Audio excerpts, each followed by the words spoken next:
Okay, hello everybody. I'm on my way home. I know you're so excited to see me. Sure, yeah, right. Anyway, test review today. We will have a test tomorrow. If you need to see me tomorrow morning, I'll be here. Or if you want to see me during Flex before the test, we do have a test tomorrow on Chapter 6. So let's go through the review. Hopefully Mr. Fredericks has passed that out to you. If he hasn't, we'll pause the film and you can put it on. So let's go ahead. Number one, first of all, we need to find the measure of angle ADC. So we really want to find that angle right there, ADC. So to find angle ADC, what I'm going to do is this. First, I've got some information. I've got that angle B is 55, so I'm going to mark that. Okay, I'll put 55 in there. Angle B is 55. I've got angle C is 45. All right, now what I want to do is take a look at the big triangle, because I've got an angle that's bisected. So let's look at the big triangle. So I've got a big triangle right here. And I know in a triangle that there's 180 degrees for every triangle. So the first thing I'm going to do is find angle A. So let's find angle A. So angle A is going to simply be 180 minus my 55 plus my 45. Okay? So I'm just going to use my calculator to do that. 180 minus parentheses 55 plus 45, and I get an answer of 80. Okay? So angle A is 80. And then what I'm going to do is I know it's bisected. So since angle BAC or angle A is bisected, what I'm going to do is just take half of that and we'll put 40 here and 40 here. Okay, now again, if I'm looking for this angle, angle D, I see an inside triangle. Okay, so there's my inside triangle. And I know that within a triangle I've got 180 degrees, so angle ADC is going to equal 180 minus 40 and 45. Minus 40 and 45. And again, if I'm going too fast, tell Mr. Fredericks to stop and pause it. I'm not there, so I can't watch you, okay? So I do that, subtract, and within the orange triangle, I know that the measure of angle ADC is 95 degrees. Okay, there you go. Number one's done, not too hard. Okay, let's look at number two. Okay, number two, find the point of balance. Well, that's the centroid, isn't it? That's the centroid. And the centroid is made by the medians. All right, what's the medians? Well, the median is from the angle directly to the middle. Okay, so I'm going to make sure that I have my ruler, and hopefully you guys have rulers, and I'm just going to measure. So if I get about, it looks like about 6.2 for that. So 6.2, if I take half of that, I've got 3.1. So 3.1 is right about there. And I'll draw in my median, okay? So I draw my median. My median, let's see, it's going to go from the angle straight to the midpoint, okay? So here's my, okay, there's one median. Okay, the second median, let's go ahead and do this. Let's measure this side. Measure this side, and I get about, it looks like about maybe 6.4. I'm going to say 6.4. So if this is 6.4, take half of that, 3.2. So half of 3.2 to get it. 3.2, right about there. Okay, and I'm going to draw in my median, which is from the angle to the midpoint. There's my median. And obviously, I can measure this one, but I've already got it. But anyway, there's about maybe 4 point, I got 4.5, but I'm going to say 4.6, so it's easy to divide. So 4.6 divided by 2, and I get about 2.3, so 2.3 is maybe just about there, but I know it's got to go through that other point, because I've already found it. So I draw it in. And there's my, oops, kind of missed a little bit. There's my centroid right there, okay? I know this side is equal to this side. I know this side is equal to this side. I know this side is equal to this side. And it cuts into thirds, right? We're going to take a look at that in question number 4, okay? All right, moving on. Number 3. Okay, PF and QF are angle bisectors, okay? So we've got angle bisectors. So that means this angle's been cut in half, and this angle's been cut in half. So right off the bat, if that's 30, I know that's 30 degrees, okay? And I want to find angle FQP. FQP. So the angle I'm looking for is this angle right there. That's the angle I want to find, okay? Let's call it the orange one, okay? So to find that angle, what I have to do is go back again and figure out how many degrees are in a triangle. We know that's 180. So let's find angle Q, all of angle Q. So I'm going to go angle Q is equal to 180 degrees minus my 60 plus my 73. And I'm going to go ahead and use my calculator now. I'm going to go 180 minus parentheses 60 plus 73, and I get an answer of 47. So angle Q equals 47 degrees. Now, angle Q, that's all of angle Q is 47, but I got cut in half. I got bisected, so let's divide 47 by 2, and I got 23.5. So 23.5. So if I need that angle right there, it's just going to be 23.5. Okay, how am I doing? Okay, so far so good. Let's look at number 4. Now number 4, let's see, that's equal to that, then that's got to be a median. If that's got to be equal to that, then that's got to be a median. And if that's equal to that, so I know that this is the centroid. What happens with the centroid? It cuts it into thirds. So we've got to think about thirds. Everything's cut into thirds. So SP, let's see, SP is 27. So if I take a third of 27, divide 27 by 3, I get 9. So I know that this side is going to be 9, and I got another 9 and another 9, or 18, right? I know UM is 13, so I got another 13 and another 13, which makes this 26. Yeah, why don't I just write that as 18? Be much easier to see than 9, but you know, 9 and 9 makes 18. Okay, so then let's answer the question. Find SM. Well, let's see. SM is 9. Okay, I got that. MR. MR is 26. I got that. And UR is going to be 13 plus 26, which makes it 39. Okay, there you go. Not too bad. Remember, it cuts it into thirds. It's because you've got the medians, and the medians creates the centroid, which makes a third of each of those line segments. Okay, number 5. Well, that's a mid-segment. That side is equal to that side is equal to that side. C and D are midpoints. That makes a mid-segment. So GH is 8x. Well, I don't know what x is, but I know half of that is 4x. That's pretty easy. Just take half of it. Okay. Now 6 is going to take a little bit more work, but I can do that.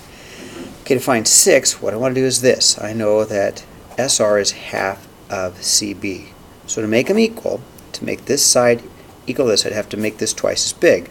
So the math I'm going to do to find x is to say, okay, well, let's just go 2 times this side times SR, 2 times my 2x minus 6. If I double this side, it will make it equal to CB. Makes it equal to x plus 4. Now they're equal because I double it. Alright, now I'm just going to solve. 4x minus 12 equals x plus 4 minus x, 3x minus 12 equals 4 plus 4 plus 4, 3x equals 16. I'm just solving, let you catch up here. So distributed 4x minus 12 minus x. So I go plus 12, and then I'm going to divide by 3, and x is going to equal 5 1/3. Now, that's not the answer. What's the answer? We're going to find SR. Okay, I'm looking for SR, so I'm going to plug it in. So I'm going to take that, plug it right in there. So I'm going to go 2 times 5 1/3 minus 6. I'm just going to use my calculator to do the math. Okay, so I'm going to go 2 times 5.333333, 5 1/3, right? Minus 6, and I end up with an answer about 4.6 repeating, or 4 2/3. All right. That wasn't so bad either. Just through a little bit of algebra. Okay, going to turn the page. There we go. Okay, number 6.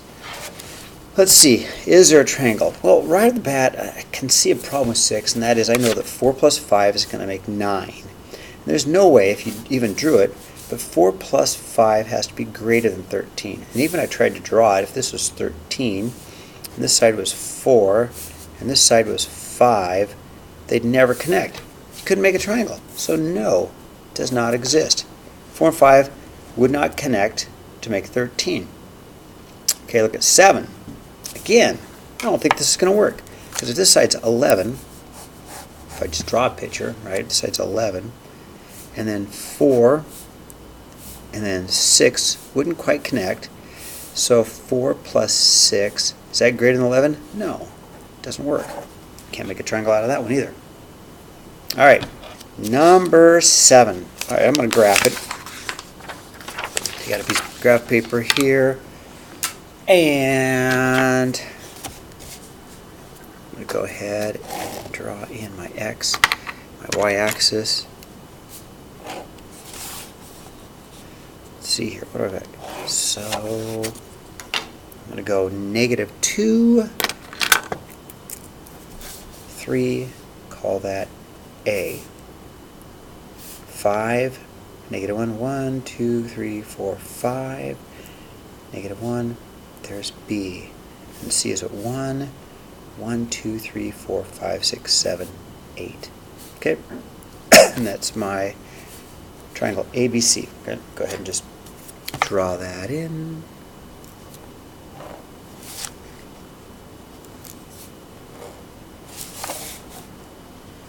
Okay, there's a few things I'm pretty sure about. Okay, I am pretty sure that angle B is the smallest. So if angle B is the smallest, I'm pretty sure about that, then this side should be the smallest. And I can actually prove it, because I'm not sure about the others, but if I wanted to really prove it, I could use Pythagoras' theorem. So if I wanted to find the length of AC, okay, I could just scratch it off, and I can make a right triangle out of that.